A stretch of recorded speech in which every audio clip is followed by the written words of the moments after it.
जब भी आप अखबार उठाते हैं तो सबसे ज्यादा जो खबरें होती हैं वह होती हैं रोड एक्सीडेंट की।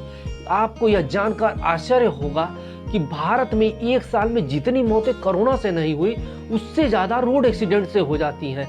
आखिर क्यों होती हैं रोड एक्सीडेंट की घटनाएं और पिछले 10 सालों में कितने लोगों की मौत हुई है और मौत से ज्यादा कितना हमारा आर्थिक नुकसान हुआ है, यह जान के तो आप आश्चर्यचकित ही रह जाएंगे।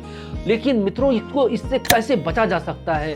क्या आपको मालूम है कि राज्य सरकार अगर आपका रोड एक्सीडेंट होता है तो आपके ट्रीटमेंट के लिए 1 लाख रुपए देती है और अगर आपकी मृत्यु हो जाती है तो आपको वह 2 लाख रुपए देती है।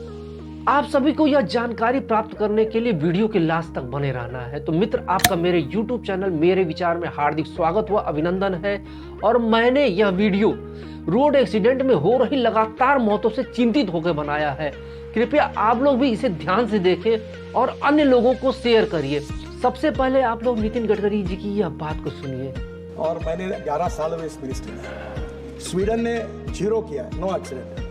बहुत से देशों ने रिकॉर्ड किया। मैं जब वर्ल्ड कॉन्फ्रेंस में जाता हूं तो मुंह छुपाता हूं, क्योंकि सबसे गंदा रिकॉर्ड अगर वर्ल्ड में किसी का है तो हमारे देश का है। और मैं आपको बहुत ट्रांसपेरेंट हूँ, इसलिए सीधी बात बता देता हूँ कि मैंने ये कहा था कि 2024 समाप्त होने के पहले 50% डेथ और एक्सीडेंट हम कम करेंगे। कम तो हुए नहीं, उल्टा एक्सीडेंट और बढ़ गए। और ये एक ही सब्जेक्ट है कि जिसमें हमारे डिपार्टमेंट को सफलता नहीं मिली। उसके वेरियस रीजंस हैं। मैं आपको यही बताता हूँ कि जब तक समाज का सहयोग नहीं मिलेगा, ह्यूमन बिहेवियर नहीं बदलेगा, कानून के प्रति सम्मान पैदा नहीं होगा, तब तक ये मुश्किलें हैं। आप सबके सहयोग से पहला तो टारगेट हमारा फेल हो गया और उसको स्वीकार करने में मुझे कोई संकोच नहीं है, क्योंकि सच्चाई है। कितना शर्म महसूस कर रहे हैं, उनके साथ हमें भी शर्म महसूस करना चाहिए। जब रोड एक्सीडेंट के आंकड़ों को जब आप सुनेंगे ना तो आप भी चौंक जाएंगे। 2024 में पूरे देश में 1,80,000 मौतें हुई। 66% तो वो लोग थे कि जिनकी उम्र मात्र 18 साल से 34 साल थी। दिसंबर 2024 में सड़क व परिवहन मंत्रालय ने road accident in India 2022 report जारी की। इस रिपोर्ट के मुताबिक देश में 5 साल में सड़क हादसों में कुल 7,70,000 मौतें हुई। उसमें सबसे ज्यादा 1,80,000 उत्तर प्रदेश में हुई है, उसके बाद 84,000 तमिलनाडु में हुई है, महाराष्ट्र में 60,000 हुई है। इस रिपोर्ट के मुताबिक 2022 में 4,61,312 सड़क हादसे हुए और इसमें 1,55,781 लोगों ने अपनी जान गंवाई है। 2021 में कुल 1,53,972 मौतें हुई हैं। और इस रिपोर्ट्स के मुताबिक यह बताया गया है कि देश में कुल नेटवर्क का 5% हिस्सा ही हाईवे है और इसी हाईवे पे 55% से ज्यादा हादसे होते हैं और जिसमें कि 60% से ज्यादा लोगों की मौत हो जाती है। और इससे सबसे बड़ी आश्चर्य की बात यह है कि 2014 में कुल 1,55,000 मौतें हुई, जिसमें कि 59,240 मौतें मात्र 2 व्हीलर वालों की हुई है।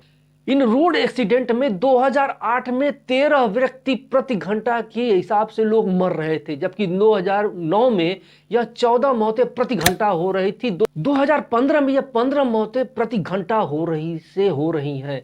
इन घटनाओं में सबसे ज्यादा 40% से अधिक मोटरसाइकिल व ट्रक से जुड़ी लोगों की होती है।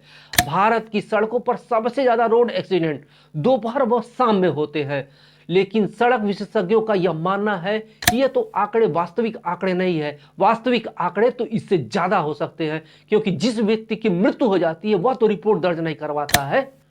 और दूसरी बात कि कार हादसों को इसमें दुर्घटनाओं में नहीं गिना जाता है, उसकी मौत की रिपोर्ट को दर्ज नहीं किया जाता है। अब आइए जानते हैं कि हमें जान से ज्यादा माल का कितना नुकसान होता है। यह सुनकर तो आप चौंक ही जाएंगे। योजना आयोग ने 2001 और 2003 के शोध के अनुमान से यह बताया था कि 1999 से लेकर 2000 के दौरान जो यातायात की जो दुर्घटनाएं हुई हैं, हर वर्ष 550 बिलियन का नुकसान हुआ है।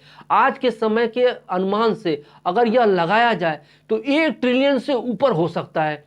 कितना बड़ा नुकसान है आप सोच भी नहीं सकते हैं। आखिर क्यों होते हैं रोड एक्सीडेंट, क्या कारण है, यह जानना बहुत जरूरी है।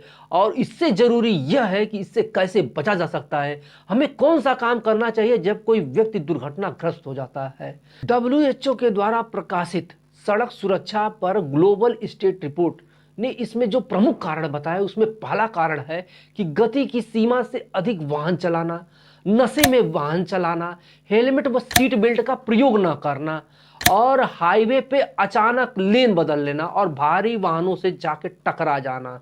और लेन नियमों का लोग पालन नहीं करते हैं। जब किसी व्यक्ति का एक्सीडेंट होता है तो उसका जो पहला आवर होता है वह गोल्डन आवर होता है। इस दौरान अगर समय रहते इलाज शुरू हो जाए तो घायल की जान बचाई जा सकती है। अगर कहीं पर सड़क हादसा हो जाता है तो इन 4 बातों का आप ध्यान रखिएगा। किसी भी दुर्घटना में घायल व्यक्ति को तुरंत फौरन उसको एम्बुलेंस से हॉस्पिटल पहुंचाने की कोशिश की जानी चाहिए। और जो घायल व्यक्ति है अगर उसका खून बह रहा है तो उसको रोकने की कोशिश करनी चाहिए। उस पर दवाई लगा करके साफ कपड़े से बांध देना चाहिए। और सभी लोग अपनी गाड़ी में फर्स्ट एड बॉक्स अवश्य रखें। घायल व्यक्ति को सुरक्षित स्थान पर ले जाएं और कोशिश करें कि घायल व्यक्ति जो है अपना हाथ और पैर ज़्यादा हिलाए नहीं। अगर घायल व्यक्ति को सांस लेने में तकलीफ हो रही है तो सीपीआर देने की कोशिश कर दीजिए। भारत में हो रही लगातार दुर्घटनाओं को देखते हुए भारत सरकार ने 7 जनवरी 2024 को दिल्ली में भारत मंडपम में केंद्रीय परिवहन मंत्री नितिन गडकरी ने कैशलेस ट्रीटमेंट योजना की घोषणा की है। यह योजना किसी तरह की सड़क दुर्घटना पर लागू होती है जो कि पेशेंट को एडमिट करने के बाद होगा। इसमें 7 दिन तक ट्रीटमेंट का खर्च सरकार उठाएगी और ट्रीटमेंट में अधिकतम 1.5 लाख रुपए दिए जाएंगे। 14 मार्च 2024 को सड़क परिवहन व राज्य मंत्रालय ने चंडीगढ़ की सड़क दुर्घटना पीड़ितों को कैशलेस योजना देने के लिए एक पायलट प्रोजेक्ट को स्टार्ट किया और इस योजना को 5 राज्यों में बढ़ाया गया, जिसमें कि प्रमुख रूप से जो राज्य हैं उसमें राजस्थान, उत्तर प्रदेश, महाराष्ट्र, तेलंगाना और आंध्र प्रदेश में अभी ये लागू किया जा रहा है। अब आइए जानते हैं कि यह योजना कैसे काम करती है, आपको इसका बेनिफिट क्या है। पहले एक्सीडेंट के तुरंत बाद घायल को नजदीकी लिस्टेड हॉस्पिटल में भर्ती करना होगा। केंद्र सरकार अस्पतालों की लिस्ट जारी करेगा और दूसरा कि एक्सीडेंट की सारी डिटेल्स और घायल की स्थिति को पुलिस को बताना होगा। अगर आप 24 घंटे के अंदर पुलिस को सूचना नहीं देते हैं तो आपको इस योजना का लाभ नहीं मिलेगा। और आपको क्या क्या इसका लाभ मिल सकता है, अगर घायल को हॉस्पिटल में एडमिट किया जाता है तो उसको उसकी फीस देने की ज़रूरत नहीं है। जो फर्स्ट एड इमरजेंसी होती है वो भी मुफ्त आपको दी जाएगी। जो लोग गंभीर रूप से घायल हैं और जिनको सर्जरी की ज़रूरत पड़ती है तो उनकी सर्जरी मुफ्त रहेगी। उनका एक्सरे, सीटी स्कैन, एमआरआई जैसी जो महंगी जांचें हैं वो भी मुफ्त रहेंगी। तीसरा, जो अस्पताल में जो ट्रीटमेंट के दौरान जो दवाइयाँ मिलेंगी वो भी मुफ्त रहेंगी। घायल व्यक्ति को अगर बाद में फिजियोथेरेपी की ज़रूरत पड़ती है तो वो भी उसको मुफ्त में दिया जाएगा। मगर अगर किसी व्यक्ति की एक्सीडेंट में मौत हो जाती है तो उसके परिजनों को 2 लाख रुपए तक की आर्थिक सहायता भी दी जाएगी।